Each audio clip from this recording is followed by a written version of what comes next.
Dépassé, c'est ceci, c'est ceci. Ceux qui disent ça, ils sont moralement dépassés. C'est-à-dire qu'ils ne sont plus bien. Les jeunes veulent rencontrer des filles qui sont vierges, tout en ayant des fois mené des vies désordonnées. Est-ce que ça les concerne quand même de mener une vie pure et bien réservée?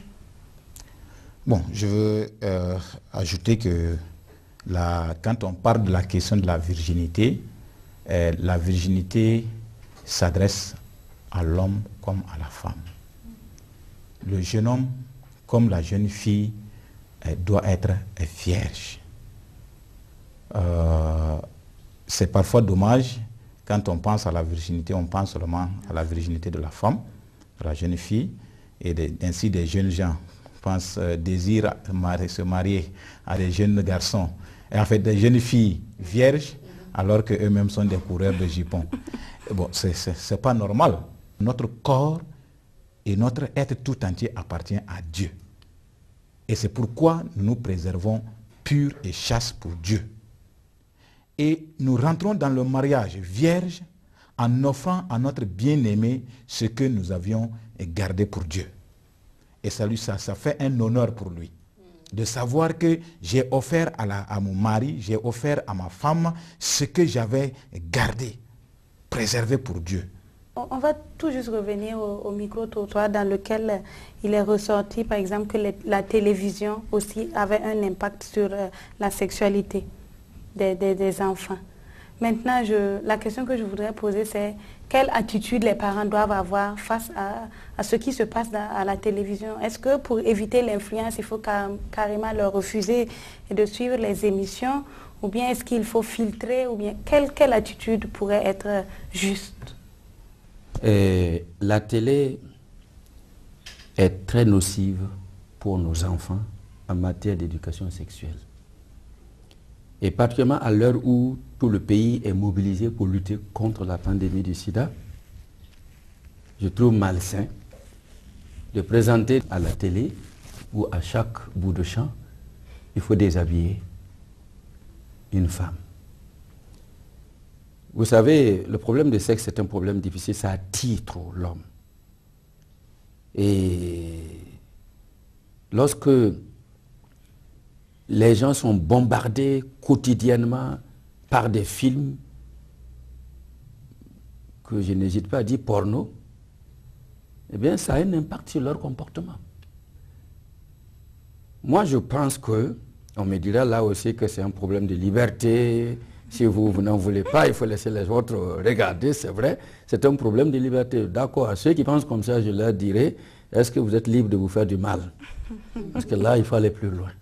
Mais je pense que nous devrons construire nos sociétés de manière assez saine pour nous permettre de vivre heureux le temps que Dieu nous donne de passer sur cette terre.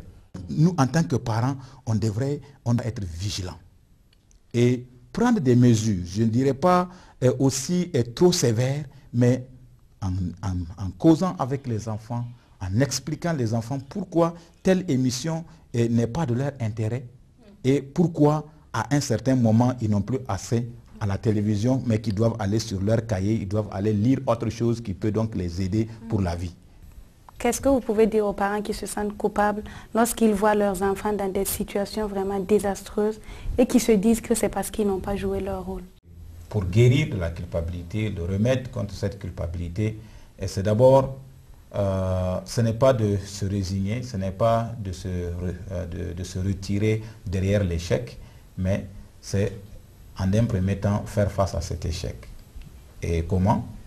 Et je crois que pour des parents, si on n'a pas joué notre rôle et que des situations malheureuses sont arrivées, il faut reconnaître qu'on n'a pas joué son rôle. Il faut reconnaître sa responsabilité et demander pardon. Pardon à ses enfants, pardon même entre le couple. Pardon. Et donc nous avons besoin de pardon pour guérir. Et les enfants doivent aussi être aptes à pardonner. Pardonner leurs parents pour les échecs et leur manque le fait qu'ils n'ont pas joué leur rôle.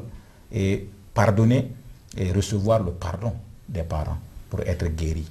Et c'est le pardon qui nous guérit. Et nous avons besoin ensemble aussi du pardon de Dieu pour être guéris. C'est vrai qu'en tant que parents, si on échoue, on peut repartir à zéro. parce que la grâce de Dieu est là, le pardon de Dieu est là, comme le dit M. Lampo. C'est vrai qu'on a toujours besoin de la grâce de Dieu pour pouvoir avancer avec nos enfants. J'appelle les parents à ne pas se décourager et laisser faire.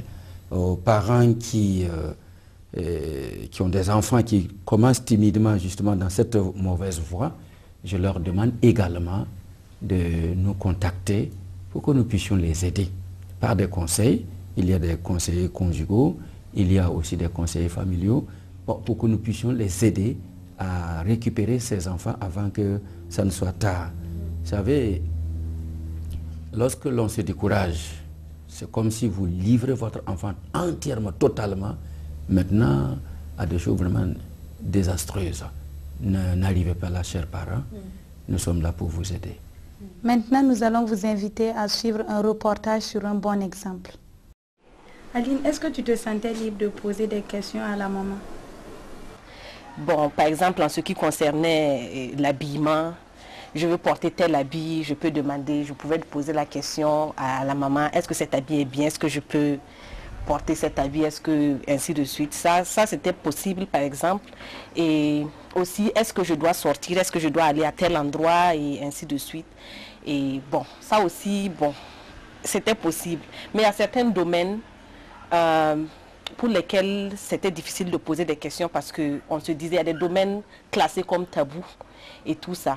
Mais je me dis, le moment où nous avons vraiment commencé à poser des questions, c'est quand on a instauré les réunions de famille à la maison où chacun était amené à poser des questions et à parler de sa vie. Et comment vous avez trouvé le fait de donner l'éducation sexuelle à vos filles? Est-ce que ça a été difficile?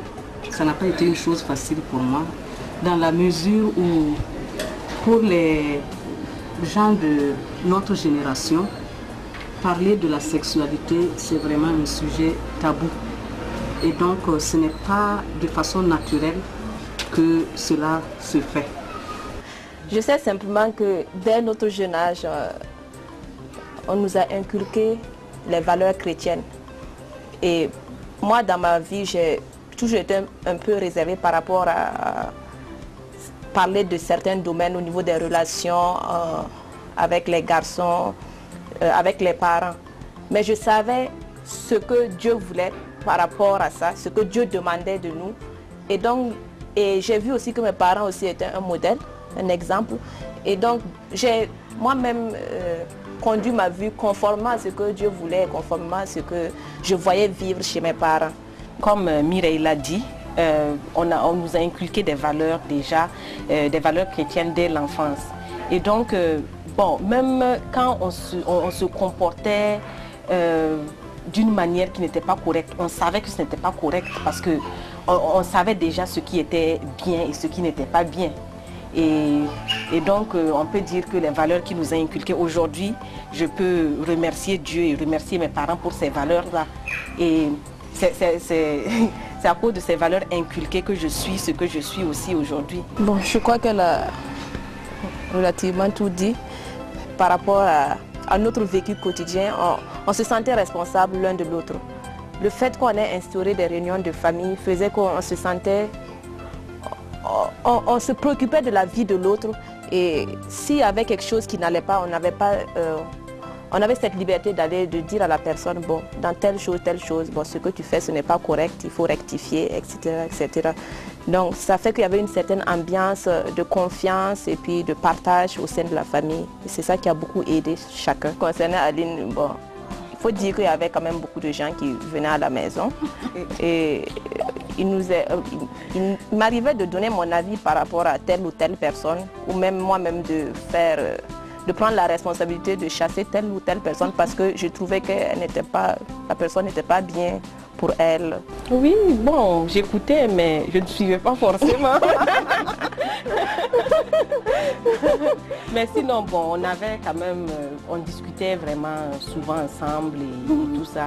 Et certains sujets qu'on ne pouvait pas discuter avec les parents, on discutait, on se donnait des conseils et ainsi de suite. Et je pense que ça a beaucoup aidé aussi. Les filles on parlait tout à l'heure des réunions de famille. C'était une astuce que nous avions trouvée parce que nous sentions qu'il fallait un cadre où les enfants pouvaient librement s'exprimer, parler même de leur vie sentimentale et recevoir des conseils de notre part. On est là avec les 2 filles, mais on sait qu'il y a aussi des garçons, il y a aussi 4 garçons. Est-ce que pour eux aussi l'éducation sexuelle avait son importance ou bien ça concernait uniquement les filles? Je pense que l'éducation sexuelle ne concerne pas seulement les filles, mais également les garçons. Il faut également que les garçons puissent être éduqués dans ce domaine et que également on puisse leur inculquer les mêmes valeurs, parce que les valeurs bibliques ne sont pas pour uniquement les filles, mais ce sont des valeurs qui sont universelles et qui sont pour tout le monde. Et pour qu'une éducation puisse réussir, il faut que les 2 parents se sentent concernés. Madame Napon, quel est votre mot de la fin? Il faudrait que les parents considèrent la sexualité comme quelque chose de normal. C'est un don de Dieu et il ne faut pas que ce soit un sujet tabou. Et deuxièmement, il faudrait que l'éducation sexuelle se fasse très tôt.